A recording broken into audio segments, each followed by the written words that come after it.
नमस्कार किसान भाइयों। पिछले वीडियो में हमने आपको बताया था यौगिक खेती क्या है। उसकी हमने सरल परिभाषा बताई थी कि यौगिक खेती माना प्राकृतिक विधियों द्वारा की जाने वाली खेती में योग का प्रयोग करके की जाने वाली खेती को यौगिक खेती कहते हैं। अगर आप में से किसी ने वह वीडियो नहीं देखा हो तो एक बार उसको जाकर जरूर देखें। तो उस परिभाषा से हमारे सामने दो बातें आई थी। पहली, यौगिक खेती में कौन सी प्राकृतिक विधियों का इस्तेमाल करते हैं। दूसरी, योग क्या है, हमें खेती में योग का प्रयोग क्यों करना चाहिए। तो आज हम इस वीडियो में पहली बात पर चर्चा करेंगे कि यौगिक खेती में कौन सी प्राकृतिक विधियों का प्रयोग करते हैं। किसान भाइयों, देश विदेश में प्राकृतिक जैविक खेती के अनेक ट्रेनर हैं और सबकी अपनी अपनी विधियाँ हैं। सभी ने अपने अपने विधियों को लेके प्रोटोकॉल नियम बनाए हुए हैं।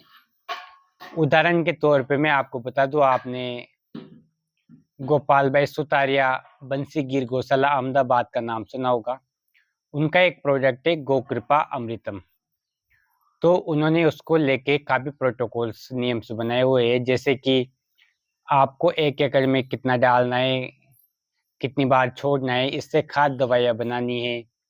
यानी खेती का एक पूरा शेड्यूल जारी किया हुआ है। और वो तो हमने आपको एक एग्जाम्पल बताया। ऐसे अनेक जैविक प्राकृतिक खेती के ट्रेनर है जिन्होंने अपनी अपनी विधियाँ बनाई हुई है और उस आधार पे अपने नाम रखे हुए हैं। जैसा मैंने आपको बताया था, गो कृपामृतम से जो खेती करते हैं, तो गोपाल भाई सुतारिया ने उसका नाम रखा हुआ है गो कृपा कृषि पद्धति। ऐसे सभी ने अपनी अपनी विधियों के हिसाब से अपने अपने नाम रखे हुए हैं। लेकिन किसान भाइयों, यौगिक खेती में ऐसी कोई सी भी प्राकृतिक विधि फिक्स नहीं है। यौगिक खेती में ऐसा नहीं है कि आपको केवल इसी विधि से खाद दवाई बना के इस्तेमाल करनी है या केवल यही प्राकृतिक खाद दवाइयाँ बनानी है।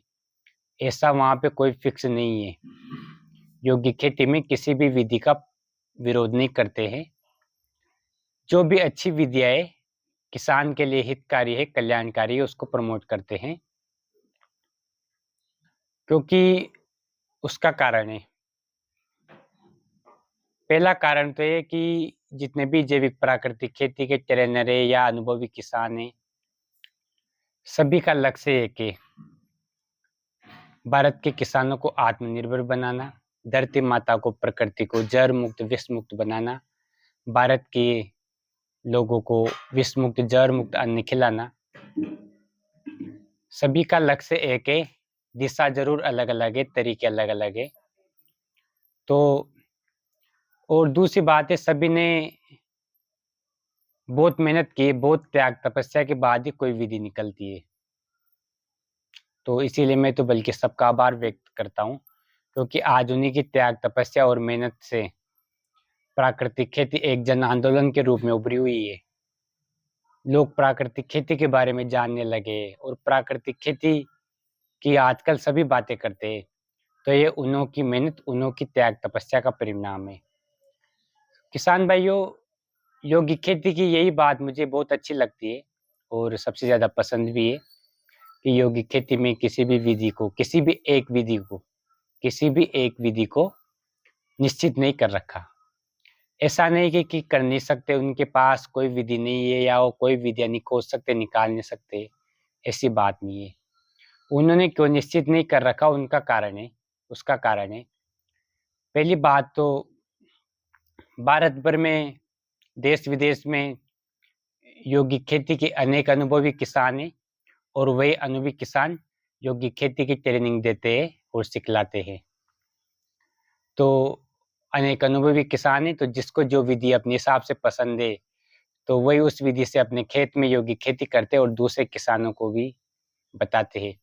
जैसे मैं हूँ, मेरी कुछ विधियाँ, कुछ तरीके अलग है, कोई दूसरा है, ट्रेनर है या जानकारी देता है, तो उसकी अपनी विधियाँ है। तो एक तो कारण यही भी है और दूसरा कारण मैं आपको बताऊं कि कोई भी विधि अपने साथ ऊपर से लेके नहीं आई। कोई भी है जिसने जो भी विधि निकाली है, अपने साथ ऊपर से लेके नहीं आया है। उन्होंने भी किसी न किसी से, कहीं न कहीं से सीखी है और उसमें थोड़ा-सा जोड़-घटाव करके, है ना, नाम बदल के, है ना, अपने नाम रखे हुए हैं। क्योंकि जैसे-जैसे प्रैक्टिकल करते हैं तो बहुत सारी चीज़ें समझ में आती है, तो कोई भी विधि हो, कितनी भी अच्छी विधि हो, उसमें एडिशन, डिलीशन यानी कि जोड़-घटाव होते रहते हैं। लेकिन ये बहुत अच्छी बात है, लेकिन गड़बड़ी कहाँ है ना? जो बात अच्छी नहीं लगती वो है कि सभी अपनी विधि को सबसे श्रेष्ठ बताने के लिए दूसरों की विधियों में कमियाँ निकालते हैं, खामियाँ निकालते हैं। तो वो बात हमें अच्छी नहीं लगती। किसान भाइयों, कोई भी विधि संपूर्ण नहीं है। सभी में अपनी-अपनी कमियाँ है, अपनी-अपनी विशेषता है। तो हमें एक-दूसरे की कमी निकालने की बजाय अपनी विधि को श्रेष्ठ, दूसरों को गलत बताने की बजाय हमें सभी के पास जो-जो अच्छा है वो लेना चाहिए, अपनी तकनीक में शामिल करना चाहिए, ताकि हम भारत के किसानों को सरल, सस्ती, टिकाऊ, सुंदर विधि दे सकें और भी प्राकृतिक विधि को, खेती को सरलम बना सकें, ताकि लोग आसानी से खेती कर सकें। और है ना? और दूसरी बात है कि कहा भी जाता है कि बुद्धिमान व्यक्ति वह है जो सर्व की विशेषताओं को यूज़ करके अपना कल्याण, विश्व का कल्याण कर सके। तो इसीलिए हमें क्या करना चाहिए, सभी को की विशेषता को अपनी विधि में लेना चाहिए, उनका विचार सागर मंथन करना चाहिए। थोड़े से एरिया में हम प्रैक्टिकल करके भी देख सकते हैं और अपनी विधि में ऐड करके अपनी विधि को सरल, सस्ती, टिकाऊ, सुंदर बनानी चाहिए, ताकि ज़्यादा से ज़्यादा किसान प्राकृतिक खेती, जैविक खेती कर सके। हाँ, ये एक बात ज़रूर है कि जब हम शुरू-शुरू में जैविक प्राकृतिक खेती सीखते हैं, क्योंकि हमें अनुभव नहीं है, तो हमें एक न एक तो बार तो किसी न किसी को आधार लेके चलना है। उसने जो विधि है, जो प्रोटोकॉल बनाए, उसी को फ़ॉलो करने हैं। फिर एक बार अनुभवी होने के पश्चात हम अपने हिसाब से उसमें ऐड कर सकते हैं या हटा भी सकते हैं। और किसान भाइयों, कोई भी जब हम नई जानकारी लेते हैं, नई विधि सीखते हैं, तो पहले हमें थोड़े से क्षेत्र में उसको प्रयोग करके देखना चाहिए, ताकि हम उसके अनुभवी बन सके, चाहे कितनी भी सही हो। क्योंकि नॉलेज से कोई भी चीज़ 50% के आस-पास ही समझ में आती है, चाहे कितनी भी सही हो। जब प्रैक्टिकल करते हैं तो बहुत सारी हमें चीज़ें सीखने को मिलती है ना? लेकिन वो आप अनुभवी बनने के पश्चात, शुरू-शुरू में आप जिससे भी सीखें, उस पूरा फ़ॉलो करें, तभी आपको सफलता मिलेगी।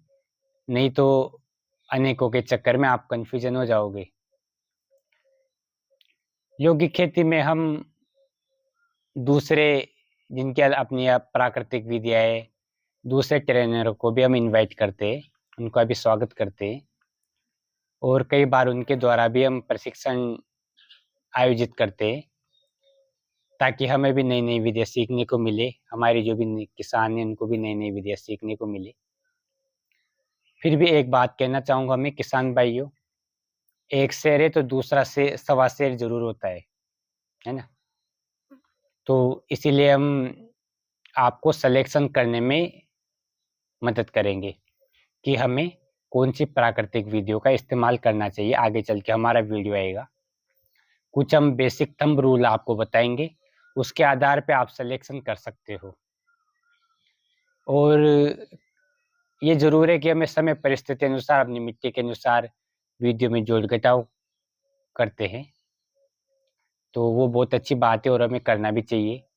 दोस्तों, ये इतनी सब बातें बताने का हमारा मतलब है कि हम किसी भी विधियों में नहीं उलझे, नाम में भी नहीं उलझे, क्योंकि आजकल नाम में भी बहुत उलझनें पैदा कर रखी है ना? आप किसी भी खेती की प्राकृतिक विधि से खेती करो। आप किसी भी विधि से प्राकृतिक खेती करो और उसमें अगर आप योग का प्रयोग करते हैं, तो उसको भी यौगिक खेती कहा जाएगा। यौगिक खेती में जो नई चीज़ें, जो अलग चीज़ है, वो है योग, योग का प्रयोग। इसी कारण से यौगिक खेती हमें सबसे ज़्यादा पसंद है और मैं यौगिक खेती को सर्वश्रेष्ठ इसी वजह से खेती मानता हूँ। तो ऐसा क्यों है? तो उसके लिए आप हमारा अगला वीडियो ज़रूर देखें कि योग क्या है? है ना? हम खेती में योग का प्रयोग क्यों करें? है ना? धन्यवाद।